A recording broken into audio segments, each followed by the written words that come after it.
Election commissioner of India ने हिंदुस्तान में SIR का सर्वेक्षण का काम शुरू करवाया है। कई रियासत बिहार, बंगाल, यूपी और बहुत सारी रियासतों का सर्वे मुकम्मल हो चुका है और अभी इलेक्शन कमिश्नर ऑफ इंडिया ने 14 मई को महाराष्ट्र का एसआईआर का सर्वे ऑफिशियल ऐलान किया है, जो महाराष्ट्र में 14 मई को ऐलान किया गया। और आप लोगों को पता है कि बंगाल में क्या हुआ, बिहार में क्या हुआ, यूपी में अब क्या होगा। अलग अलग रियासतों में इलेक्शन कमिश्नर ऑफ इंडिया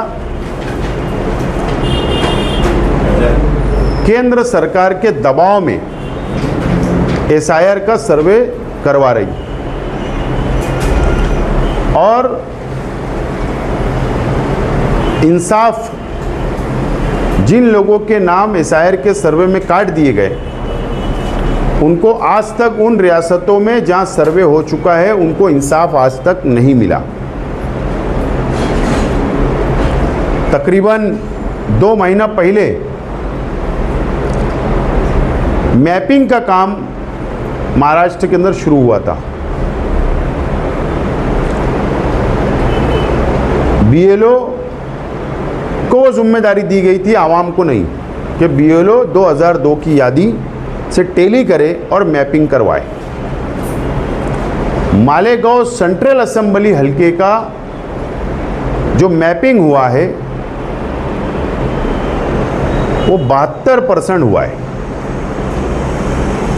72%, यानी 28% आज भी मैपिंग नहीं हो पाया। 28% मैपिंग नहीं हो पाया। अब जो इलेक्शन कमिश्नर ऑफ इंडिया ने महाराष्ट्र का एसआईआर का सर्वे का ऑफिशियल जो ऐलान किया है, वो 20 जून से इलेक्शन कमिश्नर ऑफ इंडिया के बीएलओ काम की शुरुआत करेंगे। 30 जून से बीएलओ घर घर जाएंगे, हाउस टू हाउस जाएंगे और जिन लोगों का मैपिंग हो चुका उन लोगों को फार्म देंगे और वो फार्म भर के लेंगे बीएलओ, या बीएलओ फॉर्म भरेंगे और वो सबमिट करवा देंगे। ये काम चलेगा 29 जुलाई तक। ये एक schedule election commissioner of India ने महाराष्ट्र के लिए ऐलान किया है और पूरी डिटेल हमारे पास है। मैं खुद पिछले हफ्ते मुंबई गया हुआ था और मुंबई में जो महाराष्ट्र के इलेक्शन ऑफिसर है चोकलिंगम साहब, मेरी तकरीबन ये 2 महीने में 2-3 मुलाकात उनसे हुई और पिछले हफ्ते भी मैं मुलाकात करने के लिए गया था और मैंने कुछ पेपर मांगा कि भाई आपका ऑफिशियल ऐलान हो गया और ऑफिशियल ऐलान के बाद आप क्या क्या पेपर लगने वाले, क्या डॉक्यूमेंट लगने वाले, कैसे आप लोग इसका फार्म भर कर लेंगे, कैसे सर्वे आपके बीएलओ करेंगे। मैंने डिटेल कुछ गाइडलाइन होंगी इलेक्शन कमिश्नर ऑफ इंडिया की, आप मुझे दीजिए। उन्होंने मुझको डिटेल दिया है, डिटेल पूरा फॉर्मेट हमने लेकर आया है और उसी के आधार पर, गाइडलाइन के आधार के ऊपर हम लोग डिटेल मालूमात, डिटेल कौन कौन से पेपर लगेंगे, कौन से डॉक्यूमेंट लगने वाले हैं, वो तमाम ही डिटेल हम लोग एक पॉम्पलेट की शक्ल में, ये पॉम्पलेट जो है हमने बनाया है, ये पॉम्पलेट की शक्ल में हम आवाम तक पहुंचाने का हम लोग काम करेंगे, आवाम तक पहुंचाने का हम काम करेंगे। हमारी कोशिश होगी पार्टी की कि शहर के हर घर तक ये पॉम्पलेट जाए ताकि आवाम को मुकम्मल मालूमात मिल सके। बिहार जैसा नहीं होना चाहिए, बंगाल जैसा नहीं होना चाहिए। वहाँ के मुसलमानों के साथ क्या हुआ ये देश देख रहा है, दुनिया देख रही है। तो इसके लिए हमने पार्टी ने ये बात का फैसला किया है कि 1 जून से आवाम में बेदारी लाने के लिए एहसान शेख और रिजवान शेख की क़यादत में 2 टीम नौजवानों की हर मोहल्ले में, हर घर पर, हर गली के अंदर जाकर आवाम को डिटेल मालूमात पॉम्पलेट की शक्ल में देंगी और हमारे कार्यकर्ता, हमारे कॉरपोरेटर आवाम की मदद करेंगे जब तक SIR का सर्वे मुकम्मल नहीं हो जाता। ये बात का फैसला पार्टी ने किया है। आम तौर पर एक सबका ज़हन ये बन चुका है शहर की आवाम का कि हमने मैपिंग करा ली, हमारा पास हो गया। आम तौर पर ये ज़हन है, बन चुका है कि हमारा मैपिंग हो गया, अब हमको कोई ज़रूरत नहीं, अब कोई पेपर देने की ज़रूरत नहीं, कोई डॉक्यूमेंट देने की ज़रूरत नहीं। एक ये ज़हन बन चुका है शहर की आवाम का। और ये बोला जा रहा है कि हाँ हमारा सक्सेस, मैपिंग जब हमने किया ऑनलाइन तो सक्सेस आया, ये बोला जा रहा है। मैं जिम्मेदारी से बोल रहा हूँ, कुछ लोग हैं शहर के अंदर गुमराह करते हैं, सियासी लोग, लेकिन हमको गुमराह नहीं करना है शहर को। मैं महाराष्ट्र इलेक्शन कमिश्नर ऑफिसर से जब मेरी मुलाकात हुई, मेरे साथ नईम मिर्ज़ा भी उस वक्त साथ में था, मैंने उनसे ये सवाल किया कि जिन लोगों का मैपिंग हो गया तो क्या उनके नाम यादी में रह जाएंगे क्या? तो उन्होंने बहुत बड़ी बात कही। उन्होंने कहा कि पूरे हिंदुस्तान में ऐसा सॉफ्टवेयर किसने नहीं तैयार किया जो महाराष्ट्र इलेक्शन ऑफिसर यानी इलेक्शन ने हमने तैयार किया है बोले। और हो सकता कि ये सॉफ्टवेयर अब पूरे देश के अंदर लागू हो जाए। और उसके बाद उन्होंने लैपटॉप पर वो सॉफ्टवेयर जो उन्होंने डिज़ाइन किया वो हमको बताया और एक डेमो उन्होंने बताया, डेमो। और डेमो ये बताया सिर्फ मालेगांव का। बोले आप कहाँ से? बोले असम्बली हल्के का नंबर बोलिए। मैंने 114 उन्होंने सॉफ्टवेयर यादी निकाली हमारी, मतदान यादी वोटर लिस्ट की, और उन्होंने सर्च किया और बताया कि एक व्यक्ति के देखो ये 5 नाम आए। उसके बाद वो हटा दिया गया। फिर भिवंडी का निकाला गया, बोले देखो एक आदमी के 7 नाम आए। फिर वो हटाया गया। फिर मुंबई का एक मतदार संघ का निकाला गया। ये देखिए, बोले इसका मतलब मैपिंग हो गई और आपका नाम यादी में आ जाएगा। ऐसा नहीं है। जो मैपिंग हुआ, जिनका हम सर्वे करेंगे, वो हम सॉफ्टवेयर के अंदर डालेंगे, उसको फिल्टर किया जाएगा और ज़रूरत पड़ने पर अगर हिंदुस्तान में एक वोट होना चाहिए, चाहे वो बाहर क्यों यहाँ हो, अगर वो वहाँ की तो हम उसको डिलीट कर देंगे। इतना टेक्नोलॉजी का इस्तेमाल SIR का सर्वे के ज़रिए होने वाला है।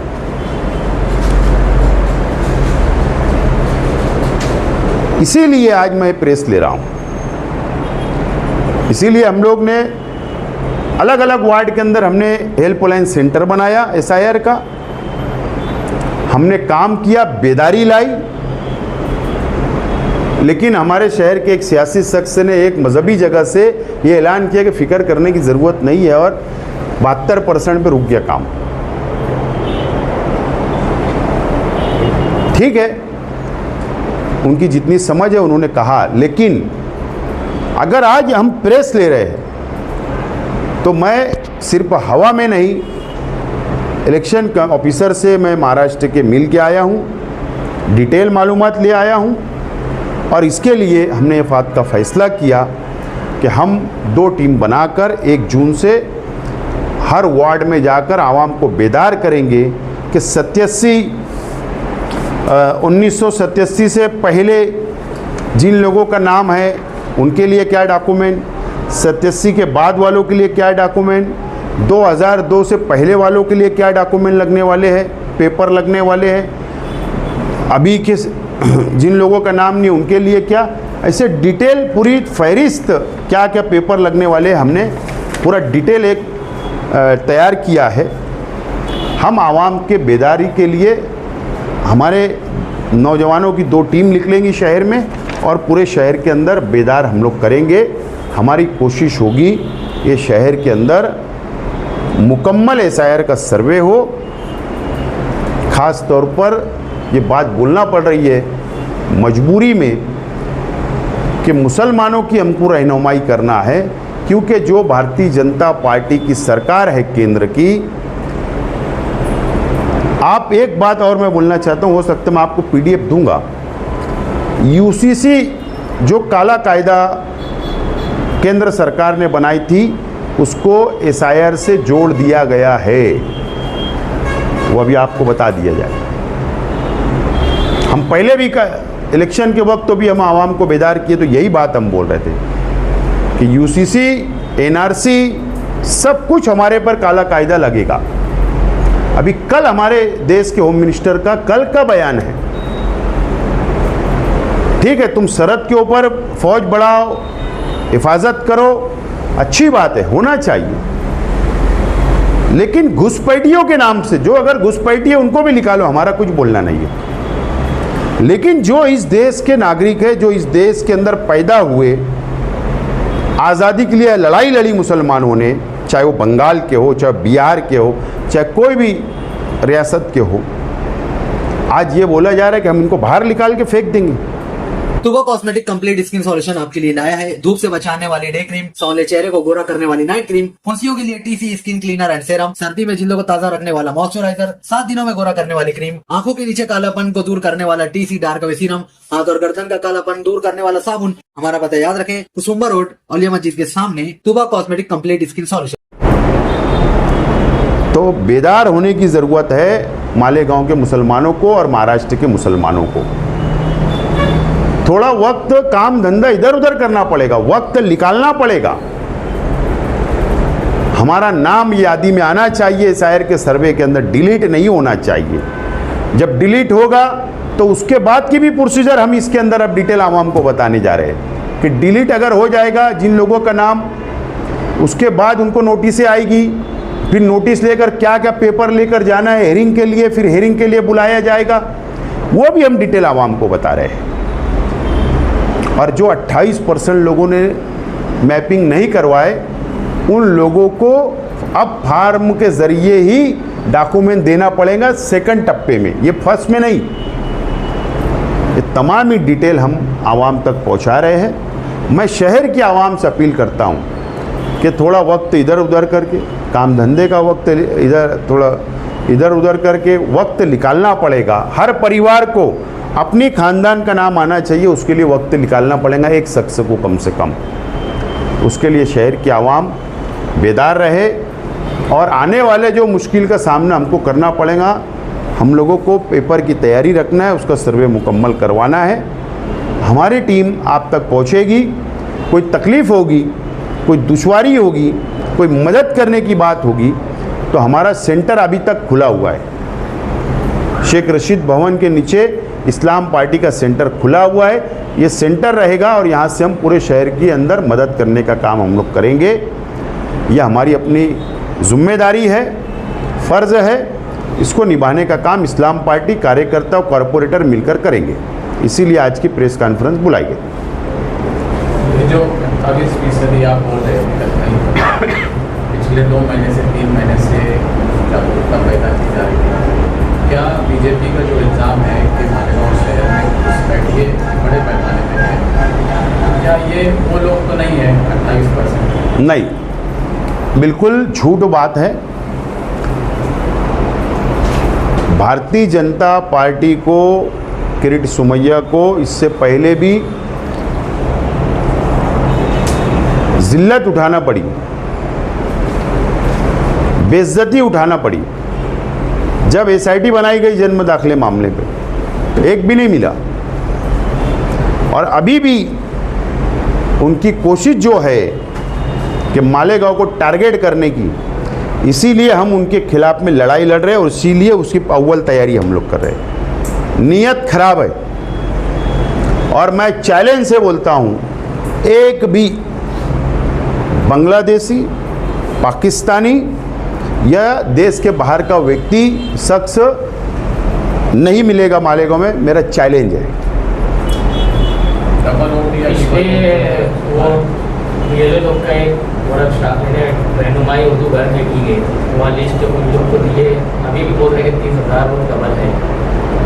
ये सब तो इस बारे में क्या है, फेरिस्त में है? नहीं, बात ऐसी है कि वो अभी है या नहीं है इसकी मालूमात मेरे पास नहीं है, लेकिन मेरी यही गुजारिश है, एक की जगह 2 नाम हो सकते, 4 नाम हो सकते, मान्य। लेकिन जहाँ अगर मैं शेख आसिफ, मेरा बड़ा घर के ऊपर अगर वोट आती है, जहाँ मेरा पुराना मकान है, जहाँ मेरा एड्रेस है, वहाँ वोट आती है, और अगर मेरे फ्लैट पे भी अगर वोट आ गई, तो मेरी जिम्मेदारी है कि मैं एक जगह से मैपिंग कर लूँ। कल अगर हम गलत मैपिंग करने की वजह से भी अगर हमारा नाम दोनों तरह से काट दिया गया तो क्या करेंगे? इससे हमने सावधान रहना चाहिए, उस हिसाब से हमने मैपिंग कराना चाहिए और फार्म की भरना चाहिए। कल जो निगम साहब का एक वीडियो देख रहा हूँ, आप जैसे ही बोले कि जिनका मैपिंग हो गया उनको डॉक्यूमेंट देना पड़ेगा, उनको डॉक्यूमेंट ने कुछ फॉर्म देंगे, वो भर के दे देंगे तो हो जाएगा। फॉर्म देंगे, हाँ फॉर्म देंगे, वो उसका फिलअप करके देना। वो फॉर्म देने के बाद वो सर्च करेंगे, जो मैं वहाँ जाके मालूमात लिया। जैसे मेरा मैपिंग हुआ, मुझे डॉक्यूमेंट नहीं देना, मुझे सिर्फ फॉर्म देना है। वो फॉर्म पूरा डिटेल भर के मुझे देना है, कुटुंब प्रमुख बोलकर। यानी एक मेरे घर के अगर एक एड्रेस पे 10 वोट है, अगर 10 वोट है तो 10 वोट में से मैंने पूरा फॉर्म भरकर, मेरी एक दस्तखत, घर की जिम्मेदार की एक दस्तखत रहेंगी तो भी चलेगा, वही फॉर्म दे देंगे बराबर। और ये फॉर्म BLO भर के वहाँ जमा कराएंगे और इसका ही वो सर्चिंग करेंगे। मैं ये बोलना चाह रहा हूँ, ये बात वो नहीं बोलेंगे, लेकिन वहाँ जाके जो मेरे पास मालूमात है, मैं ये बोलना चाह रहा हूँ, वो सर्च करेंगे। उनके पास ऐसा टेक्नोलॉजी आई है, ऐसा सॉफ्टवेयर उनके पास है। तो हमको हर मुसीबत की, हर कानून की तैयारी में हमको रहना चाहिए, ये मेरा बोलना है। ये पूरा फार्म रहेगा, वो नमूना है, ये फार्मों के अंदर डिटेल भरा जाएगा। सर्वे के दौरान कोई अहल वोटर का नाम ना कटे, इसके लिए कुछ आपकी तैयारी है? यही तैयारी है ना। हमारे 2 टीम निकलेंगी, आवाम को बेदार करेंगी कि सर्वे मुकम्मल करवाया जाए, और ज़रूरत पड़े भी यहाँ पर सेंटर हम लोग बनाएंगे आवाम की मदद के लिए कि नाम ना कटे। ज़रूरत पड़ेगी जिन लोगों के नाम कट जाएंगे लास्ट में, हम उनकी पूरी रहनुमाई करेंगे पेपर के साथ। उनका ऑब्जेक्शन फॉर्म भरवा कर हम लोग दाखिल करवाएंगे एतराज़ कि हमारा नाम काट दिया गया, जबकि हमारे पास प्रूफ है, पेपर है, उसकी भी रहनुमाई हम आखिरी तक करेंगे। आवाम को रास्ते में छोड़कर भागेंगे नहीं। क्या डॉक्यूमेंट लगने वाला है बता दीजिए। डिटेल अब 1 जून को आवाम तक पहुँचा दो ना। इसमें जो BLO जब निकलेंगे, परसों के दिन श्रीकांत शिंदे जब वहाँ पे आए थे, उन्होंने अपने बयान में कहा कि हम BLO 1 और BLA 1 और BLA 2 जो है, ये हमारी पार्टी के लोग हम अपॉइंट करेंगे, जो BLO के साथ में काम करेंगे और घर घर जाके अपने वोट कट ना हो इसकी कोशिश करेंगे। तो उसकी आपकी तैयारी नहीं, BLA और BLO एक पार्टी को इलेक्शन ऑफिसर ये बोलता है कि हमारे BLO के साथ आपका एक बंदा BLA बोलकर आप दे दो। बात ऐसी है कि हम बहुत आगे निकल चुके हैं। हम तो रमज़ान महीने से शुरू किया, हमने जो बेदारी लाई, सेंटर बनाया, हमारा अपना सॉफ्टवेयर हमने तैयार किया 2002 की मतदान यादी का, वही हम काम कर रहे थे BLA का। तो वो काम हम कर रहे हैं और हम लोग आगे तक करने वाले हैं। तो वो ठीक, हर सियासी पार्टी ये कोशिश करने वाली है, लेकिन हम अलग कैटेगरी में आते हैं ना। हमको तो दूसरे नंबर का शहरी साबित करने की पूरी कोशिश, पूरी ताकत, पूरी सरकारी यंत्रणा खड़ी है ना। मुसलमानों को 2 नंबर का शहरी बोलने के लिए, बताने के लिए, साबित करने के लिए लगी है। वो अलग कैटेगरी के लोग हैं, हम अलग कैटेगरी के लोग हैं, तो हमको ज़्यादा मेहनत करना पड़ेगी, उनको कम करना ऐसा पड़ेगा। लगता है कि SIR के दौरान मालेगांव सेंट्रल में कुछ फिरका परस्तों की नज़र फोकस रहेंगे, ऐसा कैसा है ही ना। तो आप उसका अरे कैसे किरीट मतलब- सुमैया आया, भारतीय जनता पार्टी की यहाँ पर प्रेस कॉन्फ्रेंस हो गई, किरीट सुमैया बोले धुलिया और मालेगांव की यादी ले आया, तो क्या रहेंगी, क्या है उनकी पहले दिन से। तो उसका मुकाबला तो हम लोग कर रहे हैं, माइनॉरिटी डिफेंस कमेटी कर रहे हैं, समाजवादी पार्टी कर रही है, इस्लाम पार्टी कर रही है, और अब हम लोग इसकी तैयारी के लिए अव्वल हम बैठ गए। हम चाहते तो जिस दिन सर्वे होता जब से काम से लगते ना, लेकिन हम लोग अव्वल क्यों कर रहे हैं, आवाम को बेदार, वही तैयारी हम लोग कर रहे हैं। पांद्रा का अतिक्रमण निकाला गया, किरीट सुमैया ने कहा कि बांग्लादेशियों को निकालने की मुहिम शुरू कर दी गई है। पांद्रा जिस तरह अतिक्रमण निकाला गया तो उनको बांग्लादेशी बताया, उन्होंने कहा कि बांग्लादेशी। एक नेरेटिव सेट किया जा रहा है पूरे देश में, महाराष्ट्र में। आप एक बात देख लीजिए कि ये सिर्फ बोलते हैं बांग्लादेशी घुसपैठिया बोलते हैं, लेकिन 1-2 फहरिस्त इन्होंने बताना चाहिए कि ये हमने पकड़े हैं, ये फहरिस्त है बांग्लादेश से आए हुए हैं, साबित तो करो। सिर्फ ये हिंदू भाइयों को उनको एक बताने की कोशिश करते हैं कि बांग्लादेशी घुस गए और वोट बैंक सीधी करना है, उनको डराते हैं मुसलमानों के नाम से। ये राजनीति भाजपा की और वो कर रहे हैं। तो यहाँ मैं जिम्मेदारी से बोलता हूँ, मालेगांव में तो नहीं है और ना और कहीं मिलेगा, ऐसा उम्मीद है। 5 अगस्त को ड्राफ्ट जो तैयारी आपको करना है, इंशाअल्लाह मुकम्मल हम लोग साथ देंगे आवाम का।